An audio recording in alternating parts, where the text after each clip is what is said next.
Shalom, shalom, amados. Meu nome é Douglas Nunes, eu sou teólogo formado, sou da comunidade Roxiana do Brasil e hoje nós vamos apresentar o vídeo O Nome do Eterno, Yud, Rei, Vav, Rei. Esse é o famoso tetragrama do Sagrado Nome do Altíssimo, conhecido no cristianismo como o nome de Deus Pai, Deus o Pai, que tem o seu nome, ok?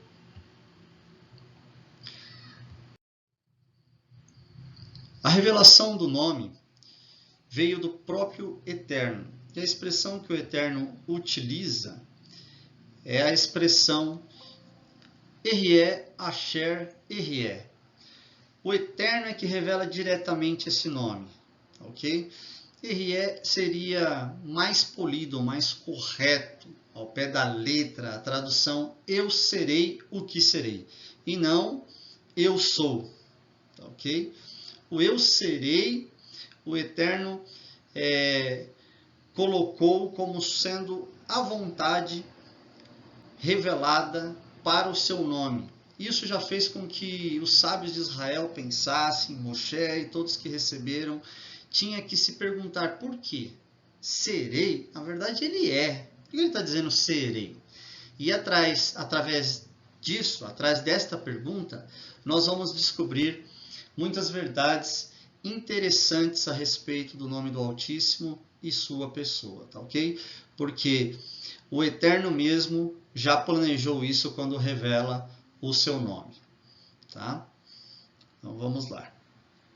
O Eterno também disse assim, ó: diga aos filhos de Israel que o Yud Rei Vav Rei, o tetragrama, Elohim, enviou-me a vós, e este é o meu nome para sempre. Desejo ser lembrado desta forma. Êxodo 3, versículo 14 e 15.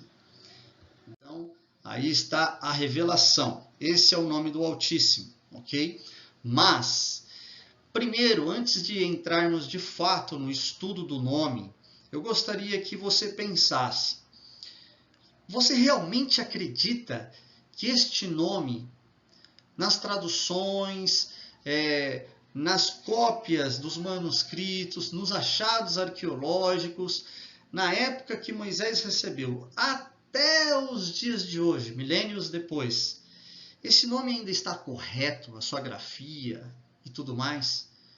Você tem certeza que é um nome inerrante? Creio que a maioria das pessoas, principalmente não sendo arqueólogos, não sendo teólogos sérios, não sendo rabinos sérios, né, não sendo judeu mesmo ou israelita, tem essa dificuldade, tem essa pergunta com certeza, tá? Então, antes de entrarmos no estudo mesmo do nome propriamente dito, vamos ver qual é a seriedade do registro que nos trouxe o conhecimento do nome, o registro da Bíblia, lá de Êxodo, né? Capítulo 3, versículo 15 e 14, que trazem então esse conhecimento. Nós vamos então tentar provar que tudo isso chegou até nós com perfeição. Por isso do título desse slide, provando a perfeição dos registros. Perfeição. Muita gente pode pensar, isso é utopia, isso é mentira, é impossível. Como que dá para ser perfeito? Você já vai descobrir. Acompanhe comigo e você verá. Primeiro, quem faz o trabalho são profissionais qualificados. Os escribas eram especialistas na escrita hebraica. Não eram pessoas simples, eles faziam isso com amor, com dedicação, como profissão. E eles eram preparados. Nem todo mundo lia e escrevia naquela época, e eles eram mestre desta arte. Entende? Eles dominam mesmo. E mais, um escriba, ele também era não só uma pessoa que escreve a Torá, ele também fazia o quê? Verdadeiras obras de arte, tá? Desenhos com maestria. Então, pera lá, ele tinha noção de sombras, de técnicas, de fazer desenhos naquela época já em uma forma que hoje nós chamamos tridimensional. Você vai falar, Douglas, isso é mentira. Não, não é. Né? Realmente, a gente percebe que muitos materiais produzidos pelos profissionais escribas, principalmente da atualidade, são coisas que, se você não vê com os próprios olhos ele fazendo e vê só o resultado final, você fala, não, isso aqui foi um computador que fez, isso aqui é uma gráfica, não foi um ser humano. Mas é um ledo engano isso, amados. Realmente o trabalho deles é um trabalho com maestria. E nós vamos ver com perfeição, ok? Esse é o objetivo, provando a perfeição desses registros bíblicos da Sagrada Escritura, tá ok? Então vamos lá, olha só. Era um serviço para uma pessoa que era tida por culta, ok? Sabia ler e escrever, como eu falei. E também era um hábil contador, tá? Não de contabilidade, mas alguém que conta mesmo os números, que é como se fosse um administrador, um auxiliar administrativo. Ele é capaz de fazer várias contagens sem perder a contagem. Entende? Se você desse um registro para uma pessoa, fazer ali toda a contagem, toda vez ela errasse, você ia trocar essa pessoa, você ia demitir ela. Você não ia querer um contador que conta errado a contabilidade de sua empresa, jamais você ia fazer isso. Então, eles ajudavam, por exemplo, no censo populacional, né, na contagem, no registro, e eles eram muito treinados nisso, nas cópias. Os escribas egípcios eram também pessoas incríveis. Esses escribas, na cultura egípcia, também era da alta sociedade, eles não precisavam servir o exército, eles tinham horário livre de trabalho, faziam um verdadeiro homework, né, um serviço em casa. Por quê? Porque ele poderia fazer só a cópia e entregar. A hora que ele bem entendesse, do jeito que ele entendesse, no local que ele quisesse, desde que ficasse um trabalho profissional. Então, nós vamos ver que além de um profissional qualificado, o que eles fazem realmente é uma arte. Presta atenção nesse vídeo que eu vou colocar agora para que vocês assistam.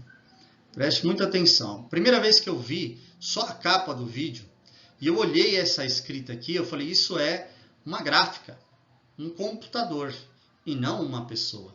Mas eu estava enganado.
realmente inacreditável, não, irmãos? É muita maestria, muita perfeição. Se não víssemos fazendo ao vivo, talvez não creríamos, não é mesmo?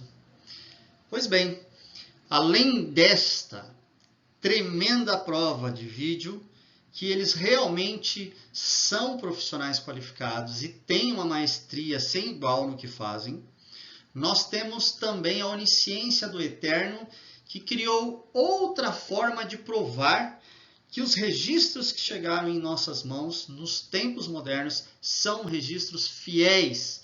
Então nós estaremos sabendo, pronunciando e conhecendo o eterno nome do Eterno, sem perca por brigas religiosas, por traduções ou qualquer outra coisa que seja. O tempo, guerras que destruíram os registros de Israel e as pessoas, mas a palavra do Eterno prevaleceu e vai prevalecer sempre, porque ela é como Ele o é, eterna.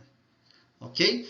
Então, olha o que o Eterno cria para que pudéssemos provar a perfeição desses registros. Veja essa frase. Quem conhece hebraico sabe de cor e salteado. Nós cobrimos o rosto e oramos, né? Shema Israel Adonai Eloheinu Adonai Echad. É o que está escrito aqui em hebraico. Tá ok?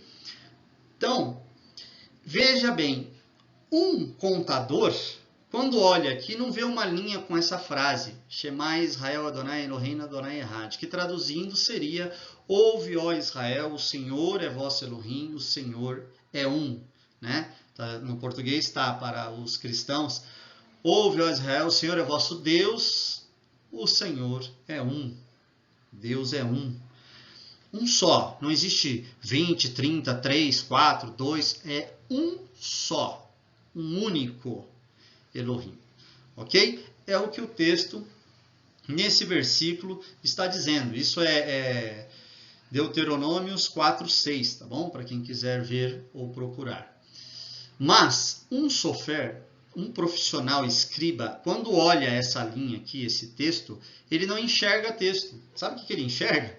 Ele enxerga números. Aqui é uma sequência de números. Você pode perguntar, mas como assim números? É isso mesmo que você ouviu. O hebraico não tem números universais como nós usamos, com as formas com que nós usamos, sinais específicos só para números. Quando nós vemos o desenho, aquele desenho lá do 8, por exemplo, né? Para nós é 8, mas para escrever 8 no português a gente coloca O, I, T e assim vai, até fazer 8, não é certo? No hebraico nada disso existe. Essa letra, ela é o próprio número. Então ela serve tanto para texto como para número, tá? Um hebreu, um israelita, principalmente o judeu de nascença, quando olha para um texto assim, ele enxerga as duas coisas, tá? Por quê? Porque além de texto, é número. Logo, é tão exato, é algo tão exato como a ciência matemática. Entende? Por isso que não é utopia falar que os registros estão em estado de perfeição. Baruch Hashem, louvado seja o Eterno, aleluia. Aleluia, aleluia. A perfeição. Se você chegar na China e perguntar quanto que é 2 mais 2, um chinês estudado com certeza te responderá 4. Se você vier no Brasil e fizer a mesma pergunta para uma pessoa, um universitário, ele vai também te responder 4. Se você for na América, em qualquer país, no Acre, em qualquer lugar, no interior do Brasil, em qualquer país, Rússia, China, Polônia, Alemanha, Austrália, Itália, e você perguntar quanto que é 2 mais 2, todos vão te responder 4. Você não acredita nisso? Então você está acreditando na perfeição dos registros da Bíblia. Quer ver? Olha que interessante. Essa primeira letra aqui, ó, é o Shin. Ela vale 300. O número dela, o número da letra é 300. Então, um escriba profissional olha aqui e enxerga 300 em vez da letra. Ok? Veja aqui, nós temos o Men. O Men vale 40. E o Ain vale 70. Logo, 70 mais 40, 110, mais 300, 410 é o valor total numérico desses 3 números somados juntos, que a gente pensava que era só 3 letras. Do Shema, palavra Shema, quando a gente olha como texto, é Shema. Quando a gente olha como número, é essa sequência de número. Nós temos 300, 40 e 70. Ok? Então, esses 3 números aqui, somados juntos, dão 410. Vamos para a segunda sequência de números. Israel, está escrito aqui Israel. Então, veja bem, são essas as sequências de números da palavra Israel. E esse é o seu total. E assim por diante. Aqui, Adonai. Nós vamos ter, né, o nome sagrado do Altíssimo, todos que conhecem numerologia judaica, aquela que é feita biblicamente, que é a saudável, né, porque tem algumas aí que vão por caminhos que estão fora da Torá. Nós não ousamos ir para isso, tá bom? Nós ficamos sempre dentro da palavra de Adonai, porque amamos Adonai. E o nosso zelo em amor a Ele nos faz ficar sem desviar nem para a esquerda nem para a direita daquilo que Ele nos ordenou na sua santa Torá, ok?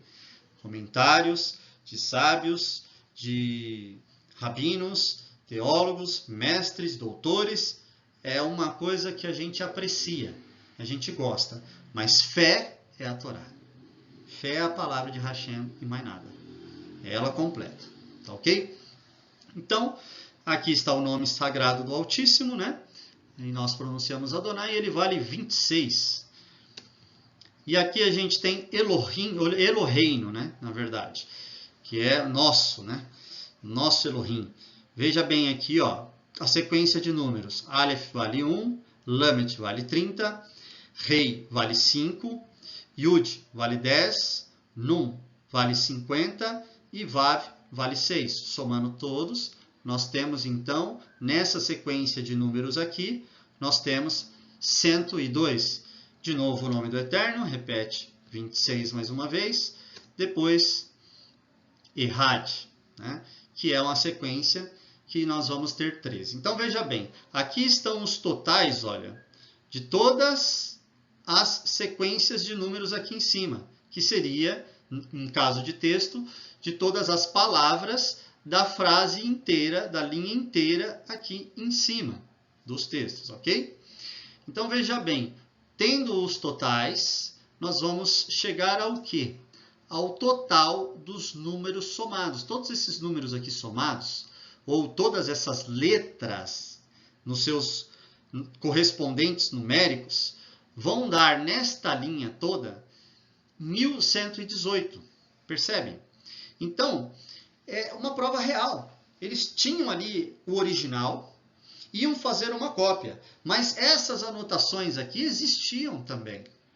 Então, quando um escriba, ele atingia a perfeição, não porque ele era perfeito humanamente falando, não porque ele faz um trabalho sem erro, mas é porque ele podia conferir com a ciência matemática a exatidão da sua obra feita, uma verdadeira obra de arte, na sua escrita hebraica.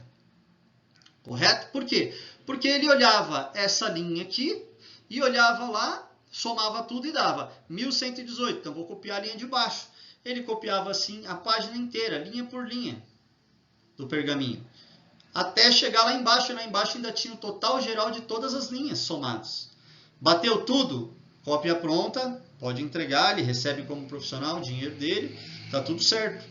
Se ele fazia de graça por amor, amém, ele também entregava, mas ele era zeloso, ele via, era algo sagrado, e é até hoje, entende?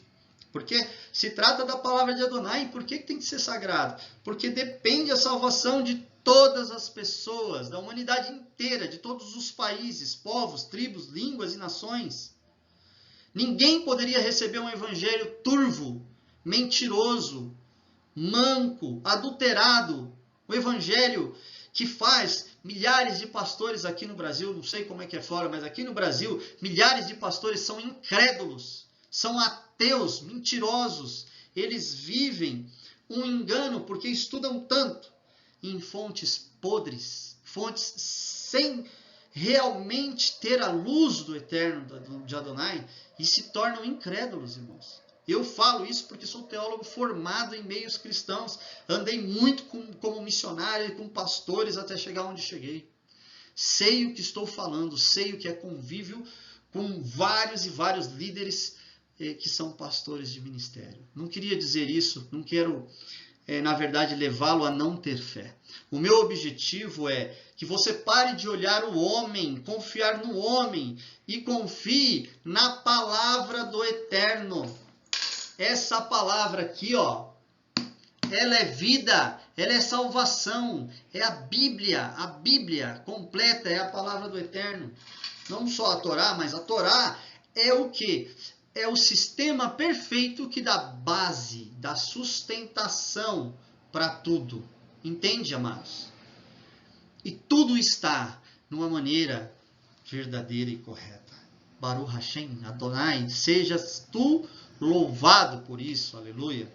E agora, como que se não bastasse a perfeição da matemática e o trabalho sério dos profissionais que faziam a cópia com maestria, vem o Salvador do mundo, vem o Rei de Israel, vem o nosso Mashiach, Yeshua. E o que nos fala quando ele esteve aqui no mundo? Ele afirma, amados, que esta informação que eu estou passando para vocês aí da perfeição dos registros é uma realidade. Por quê? Porque ele sabia que o que estava dizendo, foi ele mesmo que criou o idioma sendo números e letra ao mesmo tempo, e letras ao mesmo tempo, ok? Na sua incrível sabedoria e onisciência. Então isso é maravilhoso, porque agora não é mais o vídeo mostrando a capacidade com maestria de um profissional escriba. Não é mais só a ciência matemática mostrando que existe perfeição, porque exatas não tem falha. 2 mais 2 são 4 em qualquer país desse mundo. Em qualquer idioma e qualquer língua. Logo, a Torá é perfeita. Ok? E terceiro, aquele que é onisciente, onipotente, onipresente, aquele que é o próprio Eterno encarnado, Elohim conosco, Emmanuel, Adonai conosco, nosso Adonai. Veja bem, se você não entende sobre isso, estude os vídeos que nós temos da Roxiana do México ou os que vamos postar aqui a respeito do Eterno e a unidade que o Eterno tem com o seu filho Yeshua. Que, na verdade, o Pai e Yeshua são Errad, um só. Mas isso é para um estudo mais avançado. Aqui, no nosso caso, é o nome. E para quem já tem essa fé, e ela é comum em meios cristãos, e muitos eu sei que nos assistem são cristãos, veja bem, o Messias falou, você tem que crer, amigo. Porque se você não crê na Torá, você não crê na matemática e não crê no Messias, você não crê em mais nada. Ok? Se o Messias sabe o que fala e que você tem que seguir ele, além do Messias, maior que o Messias, quem você tem para ter como referência e seguir? Ninguém. Acabou. O Messias é o top, é a plenitude. O Messias é o pós-doutorado do tema religião do Eterno, palavra do Eterno, vontade do Eterno, estilo de vida do Eterno, ok? E olha o que o Mashiach afirmou no início do seu ministério. Início. Olha bem. Veja aqui, ó. Porque em verdade vos digo que até que o céu e a terra passem, nenhum jota ou tio jamais passará da lei. Mateus 5:18. Veja bem, no original hebraico, nós temos assim, ó. Porque em verdade vos digo que até que os céus e a terra passem, nenhum yud ou makef, traço, makef, jamais passará da minha Torá. Ok? Quando Yeshua fala isso, não existia Novo Testamento. Tá? Ele estava falando da lei do Pai, ele estava falando da Torá mesmo. Não tem para onde fugir. Qualquer teólogo sério, qualquer arqueólogo sério, qualquer investigador das Escrituras sabe muito bem disso. Ok? E se você não crê, vai no original que você vai saber que está a Torá. Tá bom? Agora, além de ele estar falando que jamais nada da Torá se perderia, que jamais pode passar o céu e a terra, mas ainda ia continuar confiável, ainda ia continuar sendo perfeita. Quem está então falando que essa cópia, esse registro que existe nas nossas mãos, e existia nas mãos dele, no tempo dele, ele, Yeshua, quando esteve há 2020 anos atrás, aproximadamente aqui na Terra, ele falou que tudo estava perfeito. E dele para cá, amigos, só do Novo Testamento em grego, nós temos mais de 5.300 manuscritos. 5.200 a 300 aproximadamente. Em aramaico e hebraico, nós temos mais de 9.000 manuscritos. Não existe nenhum outro livro na história da humanidade que tenha tantas cópias de manuscritos como a Bíblia. A Bíblia é disparadamente, cientificamente, infinitamente incomparável a qualquer outro escrito. Seja ele filósofo, sábio, seja o que for que te falaram na faculdade, não chega aos pés da palavra do Altíssimo. Portanto, Yeshua sabia muito bem o que estava dizendo. E ele disse, eu quero chamar a atenção aqui, que foi no início do ministério dele, quando ele começou. Lembra? Ele nasceu, teve seus problemas, foi circuncidado ao 8º dia, foi apresentado no templo, um sacerdote rabino judeu, pregador do judaísmo, fez ali a Brit Milá em Yeshua, né? Então, ele foi circuncidado ao 8º dia, foi feita a oferenda do sacrifício pela lei de Moisés por Yeshua e pelas pessoas, por Yeshua como apresentação, como louvor, como adoração, tá ok? Não é remissão de pecados dele, porque ele não tinha pecado, tá bom? Antes que alguém comece a torcer o vídeo e falar outras coisas. E aí ele cresce, né? Estuda. Depois que ele estuda, só após aos 30 anos de idade, que se completava, né, Yeshivá judaica, e ele completa, e ele pode, então, receber a sua túnica de rabino. E o que ele vai começar a fazer, então, depois dos 30 anos de idade? Iniciar seu ministério. E ao iniciar, no capítulo 4 de Mateus, o que acontece? Quem é bom de Bíblia aí? Quem lembra? Ele é levado para o deserto para ser tentado por Satã. Ok? E depois que ele é tentado, aí que ele volta, porque ele já jejuou, se encheu do Espírito, do Rua, e agora com o poder do Espírito e preparado com sua túnica, e também pelo seu próprio jejum, ele está pronto para começar sua obra de pregação. E a primeira coisa séria, importante, que ele enfatiza, entre outras, uma das primeiras que ele enfatiza é: jamais passará um traço, um iude, nada da Santa Torá do Pai. Jamais, nada passará da Torá do Pai. Nada.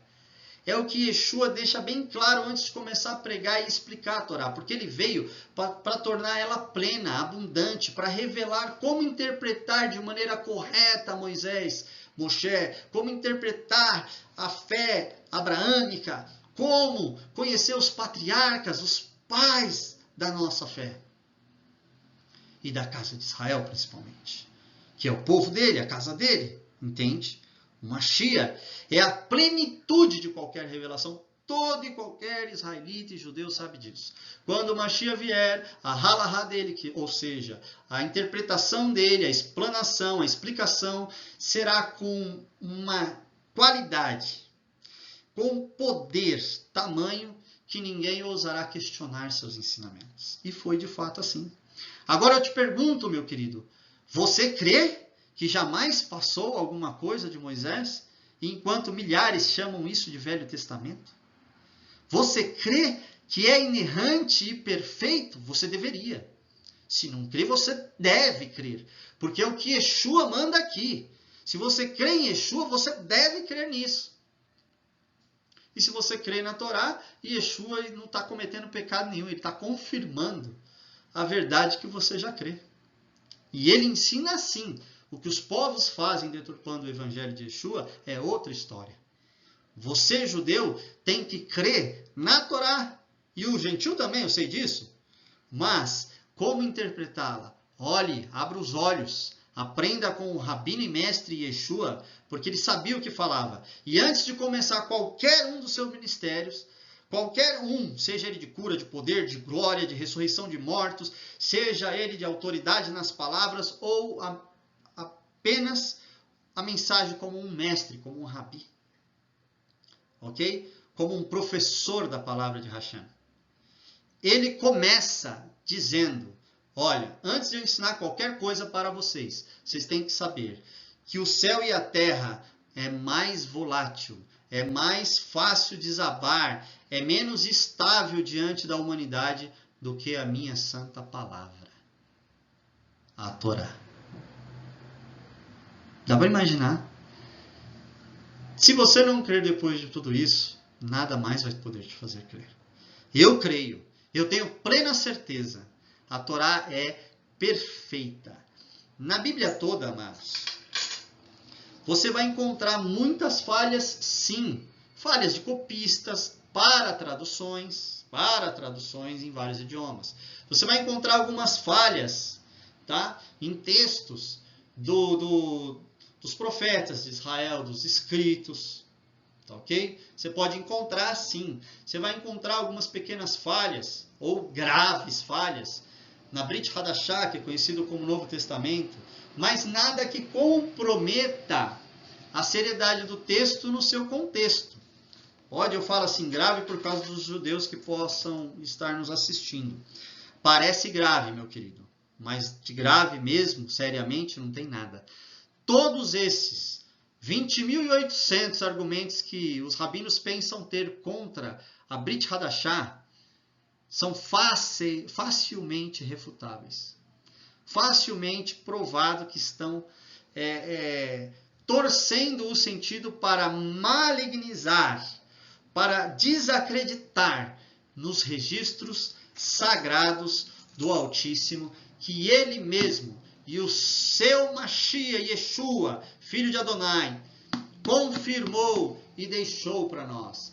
Porque se a Brit Hadashah não está certa, aonde está o legado do Mashiach? O que ficou para a humanidade conhecer o Mashiach? Aonde está o registro histórico da sua pessoa, da sua obra e do seu ministério?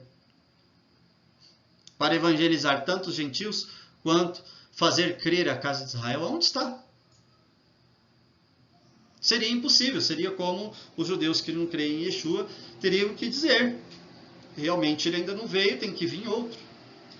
Mas isso seria quebrar o livro de Davi e várias outras promessas que falavam que ele viria no tempo do segundo templo. E quem conhece de numerologia e conhece de verdade as escrituras, sabe disso claramente. O Mashiach já veio. O Mashiach é Yeshua de Nazaré.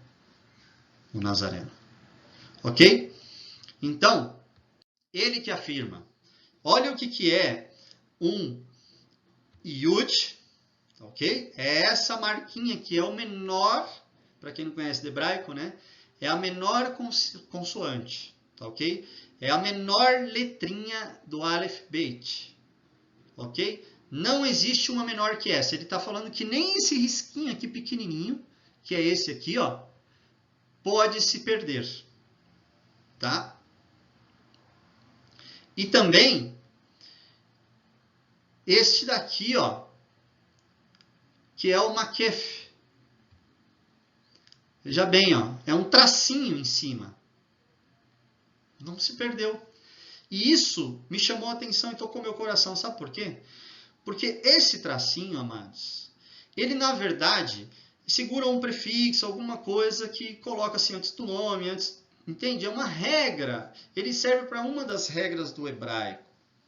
Ele não é uma palavra, nem uma letra. De forma alguma, não é uma vogal e não é uma consoante. Esse daqui é só um tracinho. Aqui está escrito Et Adonai.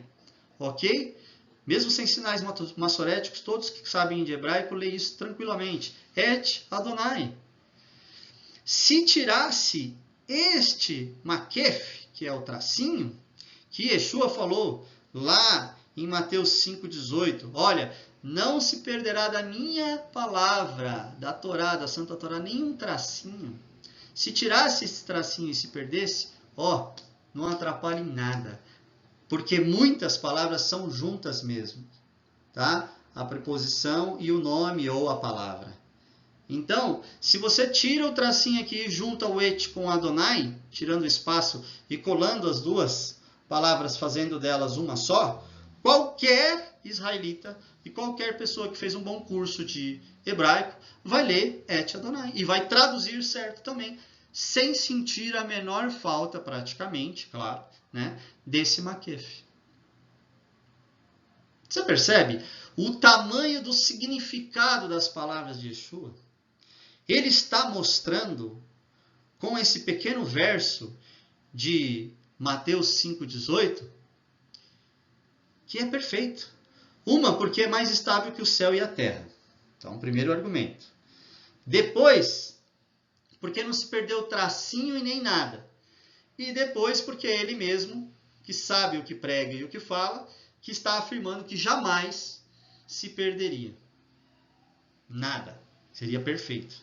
Para que todos pudessem saber, num tempo de tanta confusão teológica e tanta briga, uma fonte segura e perfeita para se pesquisar e se trabalhar pela glória e para a glória do Eterno. Aleluia por isso, né, amados? Então, bem. Conclusão, amados. Tá? Os escribas eram perfeitos no seu trabalho porque utilizavam a ciência exata da matemática, ok? E os números não mentem, os números são perfeitos, exatos. Então eles faziam cópias exatas. Segundo ponto, nós vimos o vídeo que confirmava isso. Terceiro ponto, o Messias dá mais 3 pontos para que você creia nisso. Conclusão geral. A Torá é a perfeita palavra de Adonai. Ok? A Torá é a perfeita palavra de Adonai. Aqui nós temos a Torá tal qual ela circula todos os sábados nas sinagogas. Tá? Você quer conhecer o povo de Adonai, quer conhecer o povo de Elohim, o povo de Deus, você que fala aqui assim em português, você tem que ir aos sábados numa sinagoga e você vai conhecer muitos detalhes da palavra de Deus com quem foi usado para criar a própria palavra de Deus. Com o povo certo, não com o povo errado, tá bom? Veja bem, não que os outros não possam pregar, os outros podem, mas se você quiser aprender mesmo a fundo, você tem que ir na fonte, meu amigo. Tá? E a fonte é essa. Veja bem, outra prova real de que o texto em hebraico, na verdade, é número. Quem conhece a história e a tradição de Israel vai saber claramente que as 10 palavras conhecidas aqui no Brasil como os 10 mandamentos, elas foram escritas, obviamente, em hebraico, pelo próprio dedo de Adonai, mas vai ver lá a informação que elas foram numeradas pelo Eterno, não com números, mas com as próprias letras do texto. Da mesma equivalência numérica que nós temos até hoje. E quem faz aula de hebraico ou conhece de gemátria sabe que isso é a coisa mais comum do mundo e é uma ciência exata. Então veja bem, aqui nós temos Aleph. Aleph vale 1, aqui Beit. O Beit vale 2. Gimel vale 3. Dalet 4. Rei 5. Vav 6. Zain 7. Het 8, Tet 9 e Yud 10. Veja bem, o Eterno teve o capricho de colocar os 10 mandamentos. Aqui ó, a gente tem, não sei se dá para os irmãos verem, ó. Tá? O símbolo aí dos 10 mandamentos escrito em hebraico, com letrinhas pequenas. Ele existe numeração e o texto. Tá ok? Veja bem, olha, para quem não conhece, isso aqui é o meu chaveiro. Se você comprar um chaveiro, não em camelô ou em lojas evangélicas, mas em fontes israelitas mesmo, vamos ver se vocês vão conseguir ver aqui, por causa que a luz está muito forte. Ó. Tá vendo? Está escrito Israel em cima, em português. E aqui, olha a numeração das tábuas dos 10 mandamentos. Tá? Deixa eu tentar segurar assim para ver. Fica melhor, né? Ó. Deu para ver? A mesma sequência que a gente acabou de ver aqui, ó, nessa capa dos rolos sagrados da Santa Torá, ok? Então, amados, estudem hebraico. Entre aqui no nosso site da Roxiana do Brasil, se inscreva, lá vocês vão ter um curso gratuito de hebraico. É uma coisinha muito simples que você faz para que você tenha acesso a esse curso. Basta você ser alfabetizado e nós passaremos com todo amor e carinho gratuitamente esse curso para você conhecer essas coisas extraordinariamente maravilhosas da palavra do Altíssimo e ter uma fé firmada na rocha da palavra de Adonai. Né? Eu olho para o Monte Sião, da onde me vem o socorro. O socorro vem do alto, daquele que firmou toda a sua palavra como uma rocha, e não só para anunciá-la no mundo, firme como o Monte de Sião, que não se abala, né? Não, também para afirmar no nosso coração esta fé, de que a palavra do Eterno é uma palavra perfeita e a nossa fé não se abalará mais por qualquer coisa e muito menos por ventos de doutrinas. Ok? Então veja bem, uma vez que compreendemos que o registro do nome sagrado, Yud-Rei, Vav-Rei, está contido dentro da Torá, ele também é perfeito como é toda a estrutura da Torá, e ele é correto, tal qual foi dado a Moisés, esteve na mão do próprio Salvador, e ele confirmou que estava da maneira perfeita e correta, e hoje, com tudo que existe, as tecnologias e as ciências arqueológicas, temos mais do que plena certeza, por achados da caverna de Qumran e tantos outros.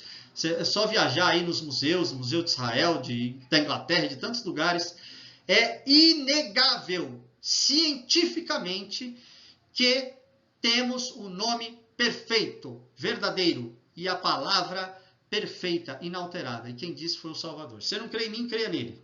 Tá bom? Então, uma vez que podemos crer assim e concluir, vamos estudar o nome, pelo menos um pouco, uma introdução, porque esse vídeo já vai ficar grande, sobre o tema do nome do Eterno, nesse primeiro vídeo ainda. E depois farei um segundo, que aí nós vamos estudar um pouco mais a fundo o nome do Altíssimo, ok? Então vamos lá. O santo nome. Aqui está o versículo em hebraico de Êxodo 3,14, onde o Eterno fala Erie Asher Erie, que foi traduzido como Eu sou o que sou. O Eu sou me enviou a vós. Veja bem. Na verdade, o Erie tem dupla função e ele pode ser traduzido como Eu sou, mas é mais correto, é mais polido, é mais apropriado traduzir como Eu serei, tá bom? Mas não chega a ser errado traduzir como Eu sou, está correto também, tá bom? Mas por que não foi traduzido como Eu sou, vocês vão entender logo mais. Isso nos originais hebraicos, tá? Moshe não colocou assim, colocou serei. Que ele teve a revelação, ele entendeu e ele entendia a língua, né? Obviamente. Então veja bem. Olha aqui. A tradução como seria a mais correta do literal. Seria o seguinte: Eu serei o que serei, o Eu serei me enviou a vós. Os sábios de Israel deixam claro que isso significa que o Eterno seria o que precisar ser. Ou seja, Eu serei, o Eterno anunciou, e Moshe fez questão de realizar assim, não importa se ele escreveu uma linguagem muito antiga, diferente desse hebraico moderno, existe uma pedra chamada Pedra de Roseta, que faz a ligação entre o idioma que Moisés tinha para o nosso hebraico moderno agora, inclusive com sinais massoréticos, sem se perder nada. Tá? Isso para talvez algum ateu aí ou questionador que queira criticar o que eu acabei de falar. Então, a Pedra de Roseta é uma prova arqueológica de que esse idioma tal qual chegou em nossas mãos foi feito e elaborado de maneira correta e perfeita, tá bom? E isso, não tenho dúvidas, tá? O hebraico é conhecido pela nação de Israel desde sempre, tá bom? Então, vamos lá. O que acontece? Por que eles preferiram colocar a expressão eu serei? Porque, na verdade, ele pode tudo. O Eterno, ele é infinito. Tá ok? O Eterno, ele é espírito, ele envolve tudo, ele abarca tudo. Tudo tem que estar dentro dele, dentro, e não fora. Porque ele é mais que tudo, ele é além de tudo, ele tem que estar acima, preenchendo, ser maior do que tudo. Tá ok? Então veja bem, aqui olha, em 1 Timóteo 6,16, afirma o Rabino Shaul Hacharia, conhecido como apóstolo Paulo, que o Eterno é luz inacessível. Você não consegue acessar. É uma luz tão gloriosa, tão grande, que você não consegue olhar sem ficar cego. Você pode talvez até morrer de tanta glória e esplendor, e sem contar que a santidade, a pureza dele é tão grande que mata os pecadores. Por isso, o Eterno teve que se cobrir, se diminuir para se revelar a nós de uma forma que nós pudéssemos compreender com mente finita aquilo que é infinito. Para nós tudo tem um começo, meio e fim. Como entender aquele que é eternamente? Entende? Então ele usa um verbo que vai englobar as condições de passado, presente e futuro. Tá bom? Mas vamos se atentar aqui. Ó. Ele é luz inacessível. Olha o que o salmista diz. Eu vou fazer questão de ler para vocês. Salmos 104, aqui, ó. 104, versículo do 1 ao 4. Estou lendo a Bíblia de David Stern, na versão dele, né? A Bíblia Judaica Completa. Mas você pode ler aí na Ferreira de Almeida, qualquer uma, tá bom? No próprio Tanar, na Bíblia Hebraica, onde você quiser. Vai estar revelando o seguinte. Bendiga Adonai, minha alma. Adonai, meu Elohim. Tu és grandioso. Estás vestido de glória e majestade. O Eterno é glória e majestade. O Eterno é esplendor.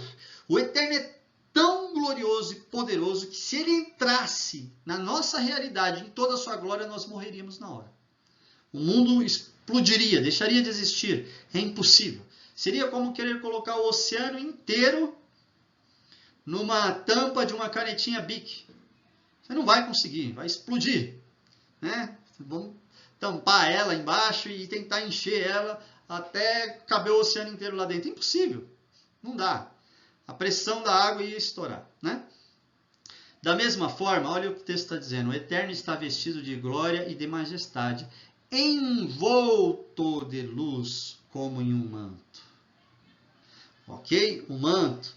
A gente não se cobre com o talit, o manto, para que as pessoas não vejam a nossa nudez, a nossa falha, o nosso erro, para que a gente se lembre dos mandamentos do Eterno, para que as bênçãos das vestes do nosso Mashiach sejam depositadas sobre nós, que a justiça dele cubra a nossa imperfeição e impureza, para que ninguém veja a nossa nudez e etc. Então o Eterno faz o mesmo. Se ele vem em glória, com toda a sua glória aqui na terra, acaba todo mundo, acaba tudo. Então ele se veste de luz, tá? Ele se cobre de luz, como um manto, como se ele se reduzisse a uma forma de luz. Então, dizer que o Eterno é luz inacessível, até essa luz inacessível já é contração do Eterno, já é redução do Eterno, ok? E diz assim, ó, tu estendes os céus como a cortina, e pões as vigas de teu palácio sobre a água, fazes as nuvens, das nuvens tua carruagem, e cavalgas sobre as asas do vento. Fazes dos ventos teus mensageiros, e das chamas ardentes teus servos. Que tremendo, não? Ele é aquele que os céus todo é como uma cortina para cobrir a sua glória, né? Ele coloca vigas de palácio sobre água. Quem faz isso? Que engenheiro faz isso, né? A não ser que atinja o solo ou faça algo que boie, porque se ele não fizer isso, ele não consegue, né? Então, quem consegue fazer das nuvens a sua carruagem voar no vento? Quem consegue fazer do vento os seus mensageiros, ou labareda de fogo, é o Eterno, que é invisível, impronunciável, grandioso e glorioso. Então, meus queridos, por que tudo isso? Porque ele disse, eu serei. É exatamente porque não tem nada que possa expressá-lo. Como é que nós vamos criar um nome que represente o caráter e represente a natureza de alguém que é diferente de tudo que existe na natureza? Você conhece a terra? Ele não é terra. Você conhece o vento? Ele não é vento. Você já viu o espírito? O espírito não dá para ver, é invisível. O ar, a luz, ele não é luz, ele se veste de luz. Entende? Ele é diferente, ele é um, Errad, Shema Israel, Adonai, Adonai, Adonai, Errad. Por que é um? Ele é um no sentido de singular, não existe nada criado que se compare ao Criador. Nada. Ele é muito mais abrangente do que se pode imaginar ou do que a ciência humana é capaz de alcançar. Entende? Então, como nomear o infinito, aquilo que é cosmicamente colossal? Não tenho nem palavras para descrever, porque todas as palavras humanas não atingem a plenitude dele. E como que ele colocaria toda, pelo menos a ideia dessa plenitude, infinitude dele, num nome, numa só palavra? Ele que é onisciente, sabendo se comunicar à humanidade, ele prefere utilizar o verbo serei. Porque questionando isso, os sábios de Israel descobrem que o Eterno, na sua experiência de andar com o Eterno, com Elohim, com Adonai, ele se tornava o que a pessoa precisava no momento que precisava. Por exemplo, você está doente, ele é o Adonai que te cura. Ok? Se você está numa guerra, ele é o Adonai, tua bandeira. Né? Sim. Então, em si, né? Então veja bem, os 7 nomes redentores de Adonai. Se você precisa que Adonai seja seu general de guerra, ele será. Ele te ajudará a conquistar e você fincará a bandeira ali, ó, de conquista. Por isso, ele é o seu Adonai de guerra. Assim como ele é o seu médico dos médicos, assim como ele é o pão que veio do céu, o pão que desce do céu para te alimentar quando você tem fome. Ele é tudo. Ele é a tua luz, ele é teu bom pastor, para que você não fique desgarrado e não saiba o caminho que deve seguir. Ele se encarnou como Messias para, como seu pastor, te dizer que não passará jamais nenhum Yud, nenhum Makef, nenhum traço da sua Santa Torá. Para que você pudesse crer nas verdades da Escritura plenamente e no que ele ensina. Entende? Então ele seria tudo que você precisar. E uma coisa tão versátil nas suas manifestações, no seu poder, na sua glória, né? Como nós nomearíamos? Né? Uma pessoa, um ser assim, como poderíamos nomear? É impossível. Então, ele mesmo entra na nossa realidade e nomeia. Já nos dando essa dica quando ele fala aqui em Êxodo 3, 14, Asher, Erie, Asher. Mas não para por aí. Né? Veja a revelação do próprio Eterno. Ele cria um nome para ele e nos entrega. E a revelação plena de quem ele é está nesse nome. Claro, pleno dentro da nossa realidade humana, que é muito limitada. E já é uma diminuição dele, mas pelo menos te faz olhar para esse infinito e essa monstruosidade do seu ser, que é glória e esplendor. Tá, ok? Que é, na verdade, majestade, e precisa se vestir de luz para nos proteger. Tá? Então, quando ele entra na realidade da criação, ele entra como luz. Lembra que o Espírito do Eterno estava sobre as águas? Né? E o que ele cria? Ele fala a primeira coisa, haja luz. Entende? E só no 4º dia é que ele cria o sol, a lua e as estrelas. Então, não é o sol que gera a luz, existe a luz que é o próprio Adonai, que iluminava tudo, que controlava tudo na criação. E por que ele vem na forma de luz para fazer tudo isso? Porque na forma de luz, essa realidade da matéria do planeta não seria destruído pelo esplendor da sua glória. Tá ok? Então Adonai, ele faz a revelação plena do nome de Adon Olam, Senhor do Universo. Ok?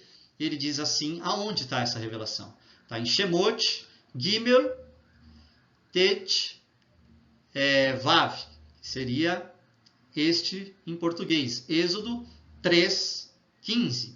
É esse versículo aqui, ó. Eu coloquei a parte que nos interessa do verso. E diz assim, o próprio Adonai, que é o criador do tetragrama, Yud, Rei, Vav, Rei, ok? Olha o que ele diz. Disse Adonai aos filhos de Israel, né? Yud, Rei, Vav, Rei. O Elohim de seus pais, o Elohim de Abraham, Isaac e Jacó, né? O Deus de Abraão, de Isaac e de Jacó, disse, este é o meu nome para sempre, e assim desejo ser lembrado. Então, amados, o acróstico é sim o nome do Eterno. Eu fui pesquisar no material do pessoal que eu fiz faculdade, né? Um dos roches que mais eu tinha afinidade, mais se destacava. E ele fala sobre essas coisas, mas ele fala que o nome é dado depois, num período depois para Moisés, quando ele está ali em dúvida entre conseguir vencer ou não e as pressões que o faraó estava fazendo. Isso não é uma verdade. Tá? Ele se equivocou. Na verdade, o Eterno dá para Moshe, sim, na sarça ardente, aqui no versículo 15, o tetragrama. Tá? Se a tua tradução traduz como Senhor ali, na verdade, esse Senhor é o nome de Adonai, escrito em hebraico, tal qual está no tetragrama. Tá, ok? É assim que está no original hebraico. Então, ele revela o seu sagrado e perfeito nome. Ok, amados?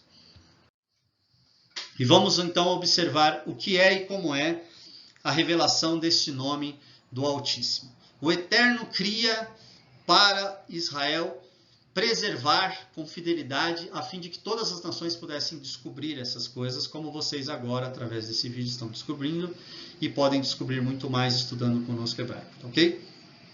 Aqui está como o Eterno pronunciou, lá em Êxodo 3, verso 15.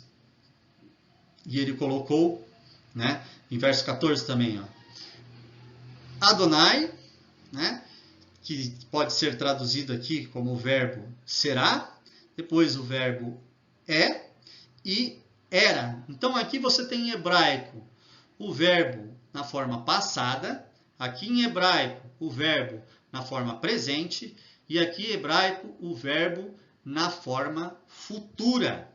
Passado, presente, futuro. Fui, sou, serei. Era, é, será. Ok? O Eterno dá este escrito Erie, Asher, Erie, né? Para o ser humano. E aqui está os 3 tempos, a forma escrita do verbo ser. E olha que interessante. Se a gente pega os 3 tempos, formam o nome do Altíssimo. O Yud, você escreve o Yud do verbo ser no tempo futuro e coloca aqui. Você pega também o Rei e o Vav do verbo ser no tempo presente, coloca aqui. E pega o Rei do verbo ser no tempo passado, era, e coloca aqui. E você forma o nome do Eterno, tal qual ele ensinou e registrou para nós em Êxodo 3, verso 15, que é aqui a leitura transliterada para o nosso português, é Yud, Rei, Vav, Rei, ou seja, YHVH, o nome do tetragrama de Adonai. Entende? Este é o nome revelado, amados. Este nome é glorioso. Por quê? Porque ele tinha a missão de falar do infinito resumidamente em um nome. Como que ia conseguir fazer isso? o Eterno achou o meio. O Eterno deu um verbo para que seja conhecido como o nome dele eternamente, entre todas as gerações, entre todos os povos, inclusive aqui no Brasil. Usando algo do hebraico que só no hebraico é possível. É impossível você fazer isso em outro idioma. Mas no hebraico, o verbo, né, a palavra RE pode ser no presente e no futuro. E aqui, ó, na conjugação do verbo passado, presente e futuro, você tem um acróstico. Você forma um acróstico do seu nome. Então o Eterno falou o seguinte: o infinito envolve tudo. Assim como a luz que fez a vida e que é a criação do universo e do planeta Terra. Veja, os que seguiam Yeshua e criam nele também entendiam tudo isso e pregavam disso. Onde nós temos um indício? Deixa eu falar um pouquinho aqui, só mais um pouco. É um tema tão maravilhoso que vale a pena, amados. Veja, estou aqui com a minha Bíblia de novo aberta. Vamos ler, tá? Vamos ler o livro de João. Aqui, ó. Yohanan, João, ok? Livro de João, capítulo 1, do versículo 1 ao 4. E diz assim, esse amado seguidor do nosso Messias, o Salvador. No princípio, ele falando do Messias, hein? No princípio era a palavra. E a palavra estava com Adonai. E a palavra era Adonai. Ele estava com Adonai no princípio. Todas as coisas vieram à existência por meio dele. A luz trouxe à existência tudo. A palavra, o poder, o Logos, né? Que cria tudo. Como ele está dizendo aqui. Ó, e continua o texto, verso 3. E sem ele, nada do que foi feito, nada do que veio a existir se fez. Tá bom? Verso 4. Nele estava a vida, e a vida era a luz. Aleluia. Tá entendendo? A vida era a luz da humanidade. E só o Eterno é essa luz inacessível de 1 Timóteo 6,16. Então, o que o nosso querido Talmide de Yeshua, discípulo de Yeshua aqui, João, na Brit Hadashah, Nova Aliança, Novo Testamento, está afirmando que vida é luz e luz é vida. É uma coisa só. Vida e luz não são duas coisas diferentes, são uma coisa só com relação à revelação da divindade para nós. Ele é vida, ele é luz. E é a vida e a luz é que dá o início a tudo. Assim como na criação, assim também como na pessoa de Yeshua. É maravilhoso, amados. Então, o infinito do Eterno, que precisava se revelar num nome, ele cria um acróstico que envolve o ser no tempo passado, presente e futuro. Agora, por que Moisés e nenhum dos alunos de hebraico escreve o verbo ser no tempo presente? Porque uma das formas de escrever o verbo ser no presente seria exatamente esse acróstico aqui. Também. Tá ok? Então não se escreve. Creio eu vou confirmar essa informação. Tá? Mas a verdade é, amados, que apesar da escrita, essa escrita aqui, isso é certeza, não precisa confirmar, envolve os três tempos, como nós estamos vendo aqui. Tá? Então, o infinito envolve tudo, porque ele é maior que tudo. Assim como o nome também tem que ser maior que tudo. O universo foi criado porque o Eterno se esvazia de si mesmo, deixa um espaço pequeno, e aí ele vem com sua luz, que já é a pessoa dele diminuída, em uma forma diminuída, e cria o universo. O universo todo está envolvido pelo Eterno. O Eterno é além disso. Assim como o nome dele envolve o tempo passado, presente e futuro, e além de tudo isso. É um acróstico, entende? Dos tempos. Do verbo ser conjugado nos três tempos, passado, presente e futuro. E é mais do que isso. É mais do que o passado, mais que o presente, mais do que o futuro. Ele é o infinito. Ele é o eterno. Eu não consigo descrever, porque não dá, mas não dá. Então a gente conclui com aplausos para o nosso magnífico Adonai, que criou o seu nome através de um acróstico que envolve os 3 tempos do verbo ser, né? Este nosso maravilhoso e grande eu sou, porque ele cria para nós um nome que envolve tudo para um Elohim que tudo envolve. É mais do que infinito. É o Senhor da glória e esplendor, que se veste de luz. Amados, que a luz do Altíssimo ilumine sua mente. Assista mais 2, 3 vezes, quantas necessárias você achar que for, para conseguir compreender bem. E depois vamos, no segundo vídeo, estudar então quais significados o acróstico do nome sagrado do Eterno também revela e profetiza a respeito das suas obras salvadoras diante da humanidade e para conhecimento da pessoa dele no mundo todo. Claro, tudo isso feito na casa de Israel e no hebraico original. Shalom, shalom, amados. Que o Eterno abençoe a todos. Shalom. Aqui, ó, fica uma dica. Eu vou me ocultar. Você tem o nosso site, Roxiana do Brasil. Tem que colocar os tracinhos, tá ok? Você coloca lá Roxiana com H no final, com um H no começo. Roxiana, tracinho, né? Do Brasil, com tracinhos também, ponto. Webnode.com, e você vai encontrar no nosso site como fazer o curso em hebraico gratuito e mais outras informações e como conhecer a nossa comunidade no Brasil.